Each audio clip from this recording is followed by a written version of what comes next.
साडीच्या फोल्डवरूनच लक्षात येईल की साडी किती सॉफ्ट सिल्क आहे, शाईन आहे, फिनिशिंग आहे, चापून चोपून बसणारी आणि स्लिम फिट दिसायला कोणाला नको आहे. मस्त अशी ही साडी अबोली पीच कलर आहे. वाव कॉम्बिनेशन घेतलाय. सुंदर असा कॉन्सेप्ट आहे प्युअरचा. पहा, अबोली peach colour with navy blue combination. साडीची हाईट पाहू शकता. सुंदर कॉम्बिनेशन असेल ना तर कोणतीही साडी असो ती सुरेखच दिसते.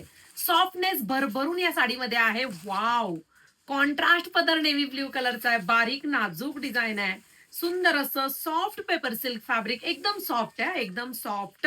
ऑल ओव्हर डॉट डॉट वाली डिझाईन बंदेज सारखी दिसते आणि मस्त असा इकत प्रिंट मध्ये तुमचा कॉन्ट्रास्ट. 1 मीटर मध्ये ब्लाउज पीस आहे. सुंदर अशी साडी आपल्या वेबसाईट वरती बुकिंग करा. ऐक, ह्या कलेक्शनला किंवा ह्या कलर कॉम्बिनेशनला तोडच नसते. नेहमीच गोड दिसतो हा येलो कलर आणि त्याला मेहंदी कलरचं कॉम्बिनेशन. मऊ मऊ मऊ लसलुशीत साडी आहे बरं का. पुन्हा सांगेल, बांधणीचा पदर असल्यासारखा पदर आहे. सुंदर, अप्रतिम, शाईन, फिनिशिंग, कडक अजिबात नाही. संपूर्ण साडीमध्ये काम, शेवटपर्यंत नेसता पदर प्लेन नाही आणि सुंदर इकत प्रिंट मध्ये मेहंदी कलरचा ब्लाउज पीस आहे. रेट रिझनेबल आहे. साडीचा कोड टाकायचा आणि वेबसाईटला बुकिंग करायचं.